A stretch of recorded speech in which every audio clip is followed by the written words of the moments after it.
우리의 정원을 가꿔야 한다.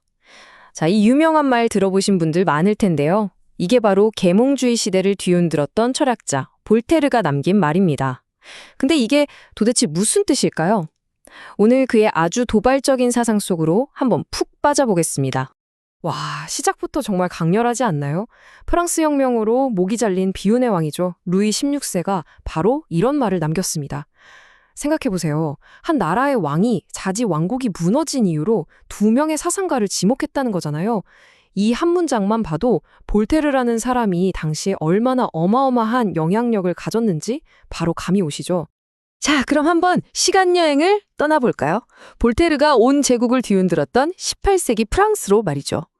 그때는 정말 이성과 자유라는 새로운 생각이 막 불꽃처럼 번져나가던 그런 계몽주의 시대의 한복판이었습니다. 이때 계몽주의자들이 가졌던 믿음은 아주 간단했어요. 바로 인간의 이성을 믿는 거였죠. 이 이성으로 사회를 더 나은 곳으로 진보시킬 수 있다고 생각한 겁니다. 그래서 파리에 있는 르프로코프 같은 카페에 모여서 왕이나 교회의 절대 권력이 뭐가 문제인지 막 열띤 토론을 벌이곤 했죠. 볼테르는요, 바로 이 운동의 완전 한가운데 있었던 사람이에요. 아주 날카로운 풍자랑 비판으로 당시 사회의 썩은 부분을 정확히 콕콕 찔렀던 뭐랄까, 시대의 저격수 같은 인물이었죠. 물론 이렇게 할 말 다 하고 사니까 인생이 순탄했을 리가 없겠죠. 감옥에도 여러 번 가고 나라 밖으로 쫓겨나서 망명 생활도 해야 했습니다. 근데 여기서 진짜 재밌는 일화가 하나 있어요. 이 사람이 얼마나 똑똑했냐면 프랑스랑 스위스 국경 양쪽에 떡하니 집을 사둔 거예요.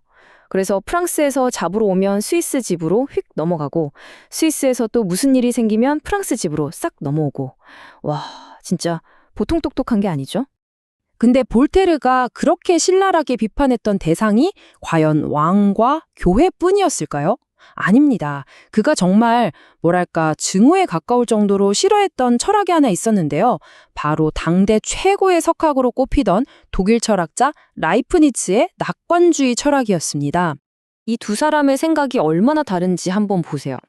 라이프니츠는 기본적으로 이렇게 생각했어요. 신은 완벽하니까 그가 만든 이 세상도 가능한 모든 세계 중에 가장 최선의 세계다. 그러니까 지금 당장 우리 눈에 보이는 전쟁이나 질병 같은 끔찍한 일들도 사실은 더 큰 그림, 신의 완벽한 계획 속에서는 다 이유가 있는 거라는 거죠. 자, 이런 주장에 볼테르가 뭐라고 했을까요? 말도 안 되는 소리라고 생각했죠. 그래서 그는 펜을 칼처럼, 아니 무기처럼 들었습니다. 그리고 자신의 모든 비판 정신을 쏟아부어서 걸작 풍자 소설을 하나 쓰는데요. 그게 바로 캉디디입니다. 이 소설의 목표는 아주 명확했어요. 라이프니츠의 그 맹목적인 낙관주의를 그냥 산산조각 내버리는 거였습니다. 이 소설의 주인공이 캉디드라라는 아주 순진한 청년인데요. 모든 것은 최선이다라고 믿는 스승 팡글루스와 함께 온 세상을 돌아다녀요. 근데 가는 곳마다 정말 최악의 상황만 벌어지는 겁니다. 끔찍한 전쟁터에 끌려가고 대지진을 만나고 끔찍한 병에 걸리고 그런데도 스승은 옆에서 계속 똑같은 말만 반복하는 거예요. 괜찮다. 이 모든 건 다 최선의 세계에서 일어나는 최선의 일이다. 정말 답답하죠? 수만 명. 이 숫자가 그냥 숫자가 아닙니다. 소설 캉디드에도 나오는 1755년 리스본 대지진 때 실제로 목숨을 잃은 사람들의 수예요. 볼테르는 이 끔찍한 비극을 보면서 엄청난 충격을 받습니다.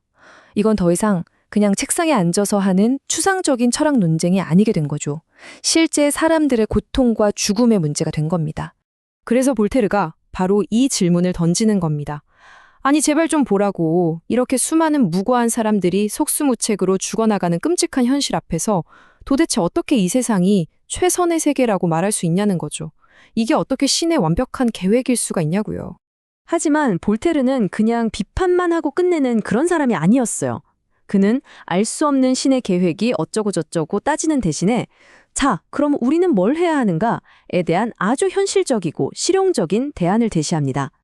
여기서 오해하면 안 되는 게 볼테르는 신이 없다고 말한 무신론자는 아니었어요. 그는 이신론이라는 걸 믿었는데요. 이건 뭐냐면 신이 이 우주라는 아주 정교한 시계를 만들기는 했지만 일단 만들고 나서는 태엽을 감고 그냥 알아서 돌아가게 내버려 뒀다는 생각이에요. 시계가 고장나도 직접 와서 고쳐주지 않는다는 거죠.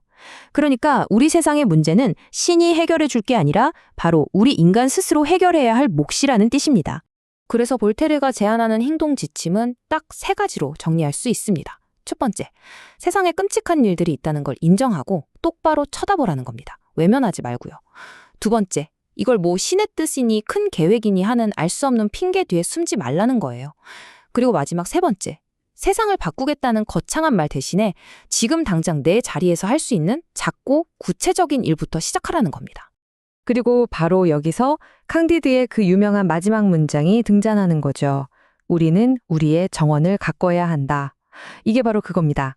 더 이상 하늘만 쳐다보면서 신의 뜻을 헤아리려고 하지 말고 지금 발딛고 있는 이 불완전한 세상에서 내 손으로 직접 내 밭을 일구고 내 정원을 가꾸면서 의미를 만들어가자는 거죠. 정말 강력한 행동의 선언이에요.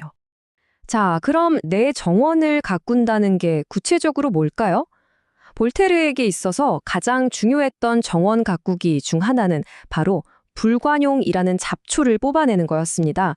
그리고 이건 자연스럽게 그의 또 다른 핵심 사상인 관용, 즉 똘레랑스로 이어집니다. 1762년에 볼테르를 정말 분노하게 만든 사건이 하나 터집니다.